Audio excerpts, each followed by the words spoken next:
As a candidate, I campaigned on creating a merit-based immigration system that protects U.S. workers and taxpayers.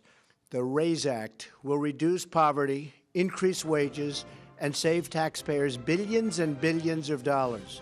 Welcome back to The World Over Live. That was President Trump on Wednesday throwing his support behind a new immigration bill that aims to reduce legal immigration in the United States by half. It changes the criteria for residency and claims to protect the American worker, but does it? And will it pass in Congress? Here to debate the key points of the bill are Daniel Stein, president of the Federation for American Immigration Reform, and Alex Nowrasteh. He is the immigration policy analyst for the Cato Institute. Thank you both for being here. Now, I want to start with what we heard from Cotton and Perdue, which was basically the two senators moving this bill, and they actually attempted this back in February of last year.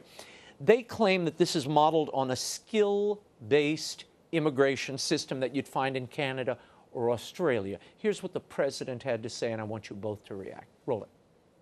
This competitive application process will favor applicants who can speak English, financially support themselves and their families, and demonstrate skills that will contribute to our economy.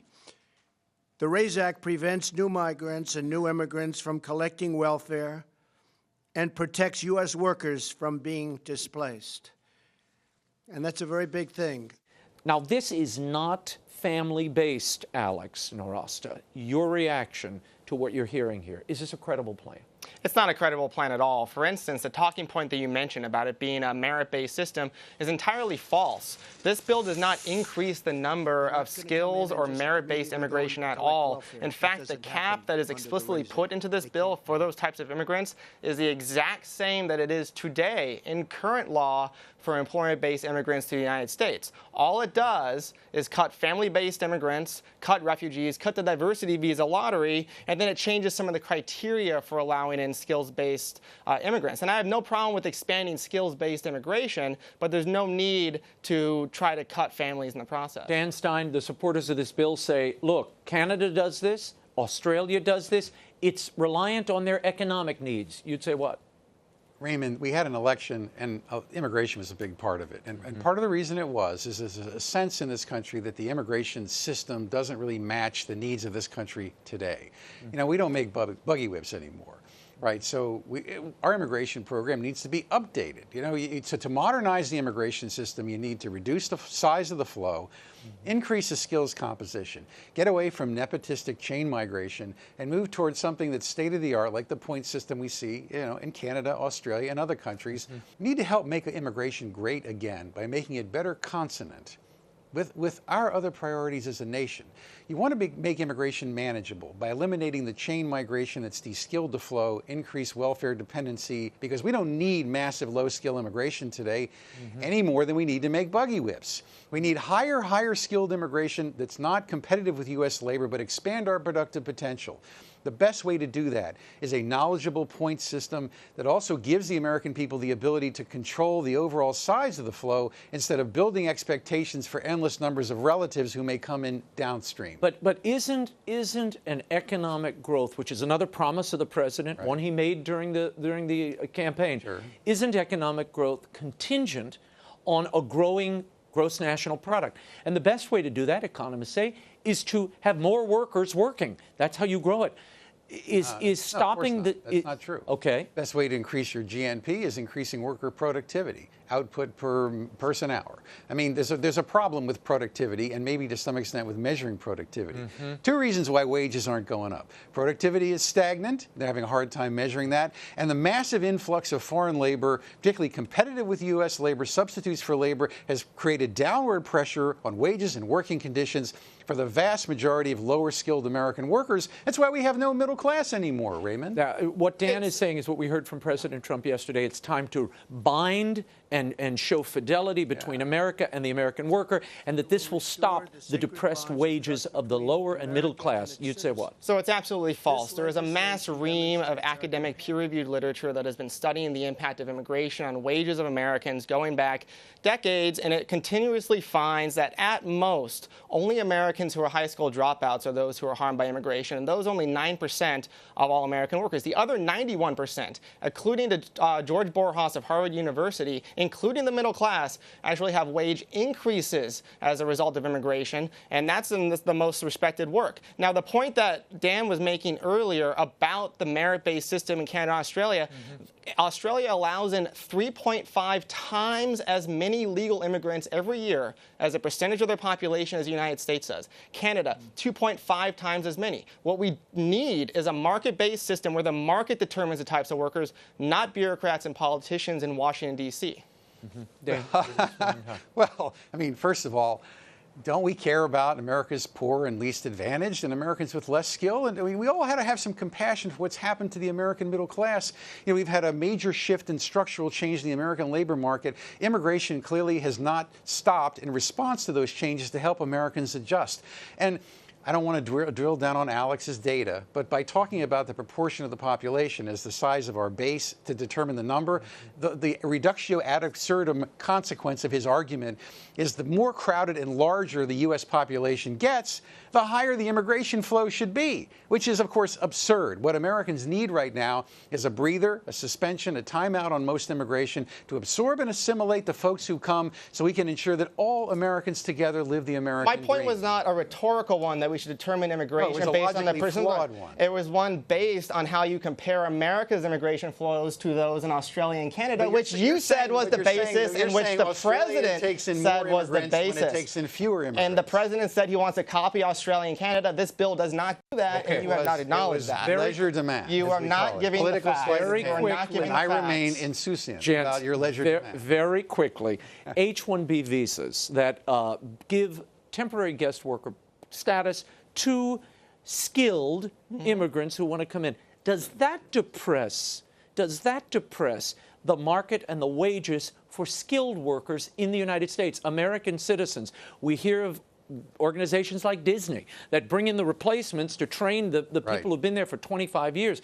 Is the does the H-1B visas need to be revisited? There's a lot of bad anecdotes like the one you mentioned about Disney and about some other cases like that. But overall, if you want a more skills-based immigration system that allows more skilled workers to come in, the evidence both in the U.S., in Canada, and in Australia is that that leads to higher wages, not just for workers in those areas, but workers overall. Now, there's always exceptions. Not for the laid-off Disney guy. He's out of work. There's always exceptions, but how we're diminishing all the total number of IT workers would make lots of other Americans less productive. Go ahead, Dan. 40 years I've studied the issue. The big challenge in immigration politics is that employers want subordinated, basically exploitable labor under things like non-immigrant programs and those coming illegally. The economics are very attractive from a wage standpoint for employers who can get vulnerable employees to come in under those programs. And it's been going on for 150 years. Obviously, if you're going to bring an immigrant in, the person should have full liberty to change employers, move between labor markets, to ensure that person has rights, bargaining leverage. But at the same time, you have to ensure that these guest worker programs are not exploitative and don't prejudice American workers, as we've seen with Disney. My files are full of stories of Americans who've been laid off after having trained foreign workers, and as a condition of their severance, they signed confidentiality agreements so nobody ever hears about it. Absolutely, workers should be able to switch jobs. But if you take a look at the arguments that Dan makes, it is a great argument against people in general being able to work in the United States. Every argument he made is another argument against an American moving across states. It's also an argument against having children because they're going to take our jobs and depopulate us and make us poor going in the future. I'm not sure if that's the argument he's making. Every argument you made is an argument against having more people in any sense of the word. And one of the few things that challenges in immigration are, one at a time. Alex, I know you got all this data. I don't agree with it, but the problem is, here's the problem. Albert Einstein and people like Steve Jobs, on paper, when they were 18, did not look particularly promising. You can't always tell in advance how somebody's going to do in life. So to get those needles who expand our productive potential, invent the technological equivalent of the airplane as immigrants, does that mean you have to admit haystacks of millions and millions of people to find them? And how do you find those needles? What we need is a grown-up debate about how many immigrants come in, who are they going to be, and how we enforce the rules. And what the Cotton-Purdue bill do, it's a start, it's a good start, and we shouldn't all just attack it, Alex, reflexively, without engaging in a spirited grown-up debate about what the purpose of immigration system, not this nonsense that you don't understand. We need the market to be able to determine this flow of immigrants, not central planners. I want to move on to something. I want to move on to something I hope I can find. I'm going to try to find common cause between you two. The refugee status, the people coming in under refugee status, this bill would cap at 50,000. This past year, we took in 86,000 people almost.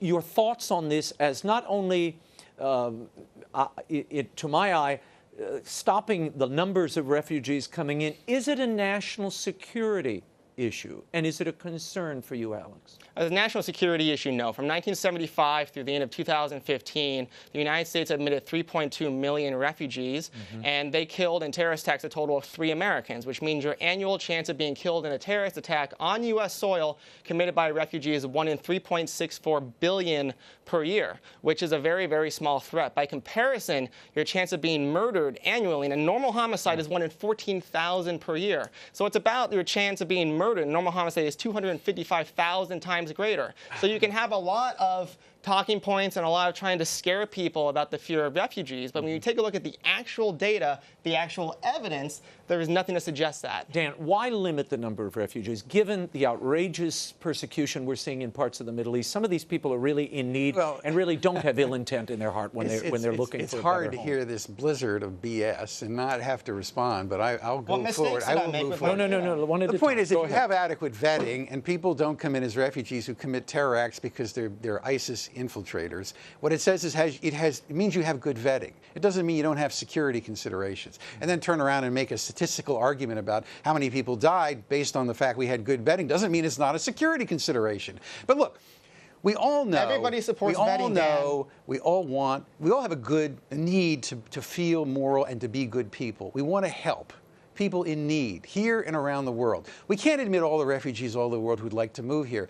The most economically effective and compassionate way is to help people where they are and hopefully repatriate them when the time comes. Because it's so expensive to resettle people in this country permanently, very few people can ultimately do it. And how those admissions are decided are often political. And in the end, there needs to be state and local consultation. The 50,000 cap in the RAISE Act is actually consistent with our historical norm. This is, again, modernizing the immigration system by restoring traditional flows so that the American people can feel good about what we're doing and the rest of the world will respect us. Very quickly, Alex, I can see you chomping at the bit. Dan did not address any of the national security points, and furthermore, if we want to help these people, we should let Americans, through their charities, through churches, individually sponsor folks from abroad, just like Canada does, in a much more open refugee system. There's a lot of problems with it, but all of these problems can be fixed by allowing Americans, by unleashing the power of civil society to be charitable and help these people come here if they want to. And now it's a charitable system. You can't have unlimited immigration. Look, if there were less gravity, we'd all run faster. Wait, do you support a private sponsorship? If there were less gravity, you're not going to interview me. If there were less gravity, we'd all run faster. But we live in a democracy. The national will, sovereignty prevails. We have borders, and the American people have the right to decide how many come in, or if we want anybody to come in at all. If we want to copy Canada's immigration system on refugees, private sponsorship allowing Americans of faith to sponsor people that they want to is a great way to do it. But I do think Americans in the last campaign season, this was a big hot-button issue. Amen. And I hear from a lot of people here in Washington, they say, oh, we got to look at this and consider the economic. This was part of the reason that propelled an unlikely candidate like Donald Trump forward. Exactly. So something unorthodox needs to be tried here. However, and this is my final question, both of you get a shot at this, the Purdue Cotton bill in this exact form was offered to Congress in February. It did not get through. It could not muster the votes. Will it work this time, now that the president has come out and supported it? They did some tweaking. They did not cut employment-based visas. They made it more palatable to the financial sector, the Wall Street crowd.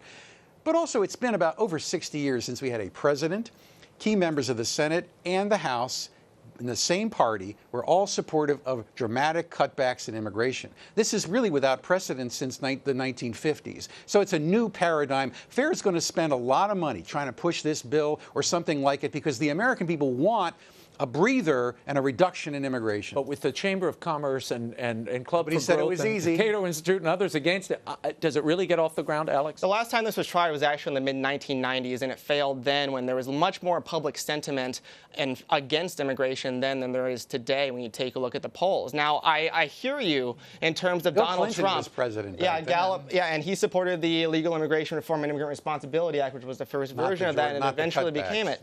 But when we debate this issue of immigration, I understand what you said about Donald Trump about this, but the facts still matter. And public opinion about what the facts are doesn't matter if they're wrong. The facts are what count. We need to take a look at the facts coldly, calmly, rationally, analyze them, debate them, and discuss them. We can't pretend they don't exist. Well, that's what we've tried to do tonight. And I've had a great time. Gentlemen, thank you both for being here. Thank you kindly. I'm so glad you all came. We'll have you back.